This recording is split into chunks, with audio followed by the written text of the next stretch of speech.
Okay, we decided we should talk about how my nursing influenced my first mission. And I was called to be a proselyting missionary, but when I was in the language training mission, I noticed that there was 5 sisters that were registered nurses or had some kind of nursing training or something. And I thought, why are all these sisters, there's 5 of us in this one zone, you know, that we're going to the Andes mission. Why are we, what is wrong with Peru that it needs nurses? And so I just kept wondering wondering why.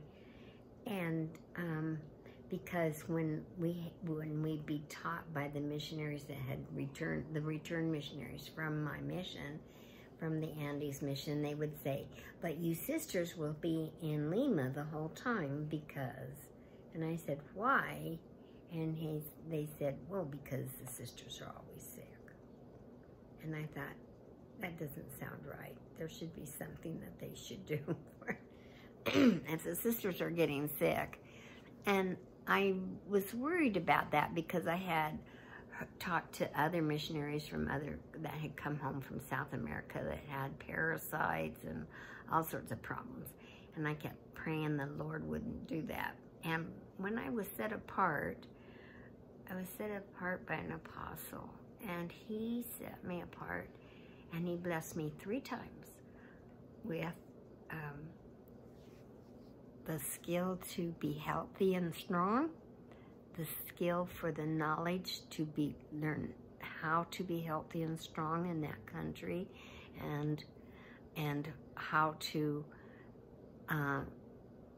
exercise and maintain my so that I could be healthy. Anyway, he gave me 3 blessings of health in that one setting apart.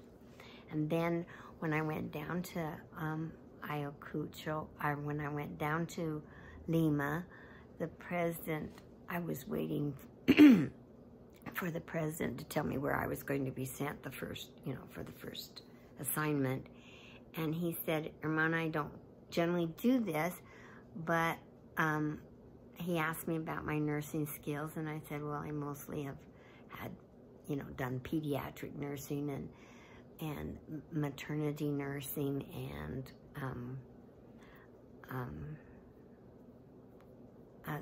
I can work with adults. I have done adult nursing, but mostly the pediatric and the maternity nursing. He said, that's what I see.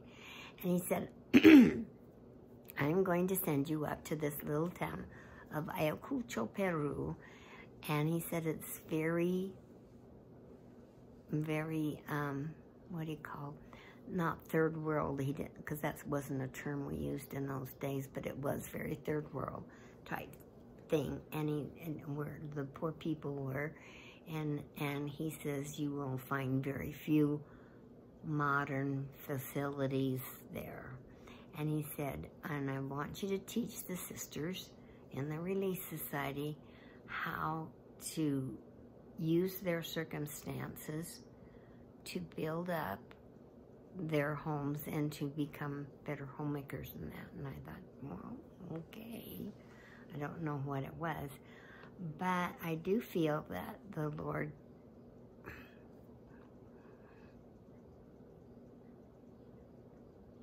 every missionary is, I know that every missionary is called to a certain place for a certain reason. And I feel that at that time, that was what the Lord wanted me to do. And that he had been preparing me all the way through my life.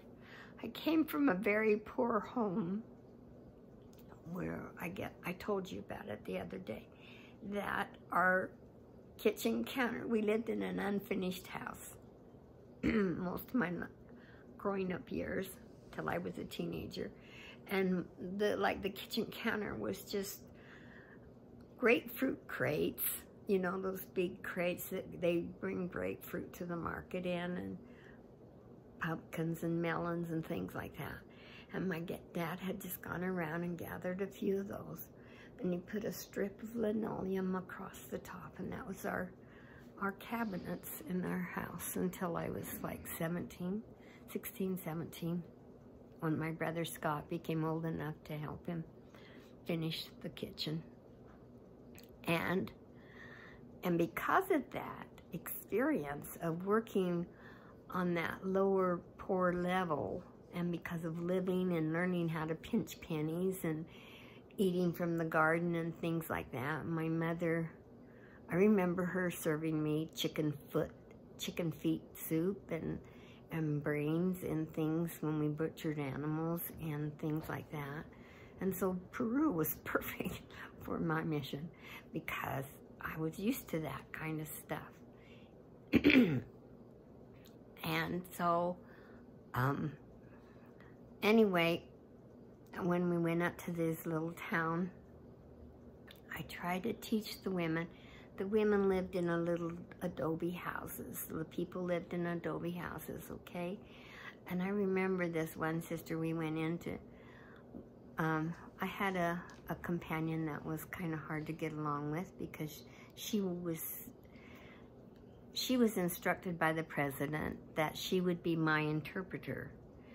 That even though I couldn't speak the language that well, that she would be my interpreter. She was a Mexican that had come to the States, and she couldn't really, she didn't know her grammar, but she did speak fluent Spanish, and so she could interpret for me if I needed it. And so anyway, he said, I want you to go and teach the women how to cover themselves up when they nurse, and to teach them how to do their skills, because a lot of times when they nurse, they just let it all hang out, you know, and right in front of the elders were very embarrassed sometimes by it. In those days, they probably wouldn't be today, but in those days they were very embarrassed. And so anyway, we started this. We were praying about it and fasting about it, and my companion said, well, we're going to teach the gospel in the morning. So I said, okay, we'll teach the gospel in the morning, and I'll go teach these sisters different things about their houses and things that they can improve on. Well, these sisters in these little adobe houses that I said, they had a little table about, it wasn't even big enough to get, you could get maybe 4 people at it, but that would be all. And they generally had the kids sit on the floor with their plates and eat out of their bowls and that. And the floor was mud floor, and the chickens and the animals would walk in, and you know, there was poop on the floor and dung on the floor from the animals, like the chickens and ducks that they had and that they were raising. And so I thought, well, okay, it'd be better, because they would put their chickens in the house with them at night so they wouldn't get eaten by dogs. And so then they, I thought, well, if I teach them how to get their food up off the floor, because they cooked on a little, we used to call them Bunsen burners in chemistry, but that's about what it was. It was just a little camp type stove that you can carry on your backpack now, you know, a little camp. But they cooked their whole meal on that. They boiled the beans, and then they boiled the rice, and then they boiled this. And it took them all morning to make, you know, almuerzo or dinner, lunch. And so they would do this cooking on the floor. And there was lots of times that this one little sister, when we went to see her, she'd pick up her baby who had been crawling on the mud floor. I mean, it was, the floor was smooth dirt, but the baby would be crawling along and you know, get some dung from the chicken that came into the house. on her, and the sister would just pick up the baby and wipe off the dung and wipe it on her apron and her dress or skirt, and then shoo the chicken out and put the baby back down and pick up the mess and put it away. I mean, you know, wipe up the mess or pick it up and throw it out or something. And so anyway, that was kind of what I saw.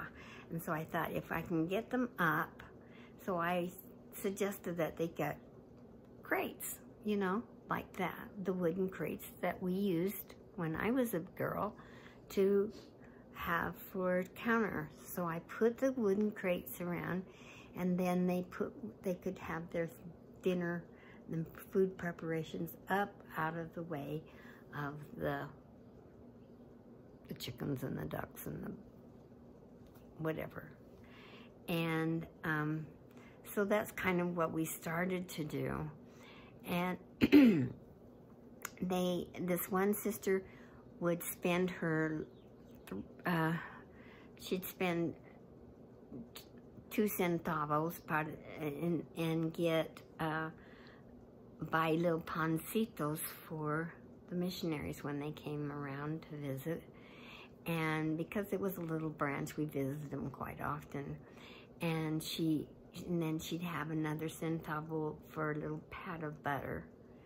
And she said, I said to her once, well, how come you buy butter and not margarine? And she said, oh, because the elders don't like margarine. And I thought, oh my gosh, here these elders come down here expecting these poor people to give them the very best. But anyway, this one day, and she would feed us the little pancitos, or the little bread, pieces of bread, little rolls is what they were, like a dinner roll. And she would have the butter there, and we'd eat. They served us, and they watched us eat. And so here was little kids, sometimes that you knew were hungry, but they stood there very politely and just watched us eat and everything, and it really bothered me once. And I said, Hermana, why don't you give this to your kids? And she said, oh, she got really upset with me, and she said, Hermana, if I don't have the faith to feed a couple of missionaries when they come to visit me and bring me the gospel of Jesus Christ, then I am not worthy of being a member of the church. That shut me up, and I learned to receive from these people because they gave with all their heart.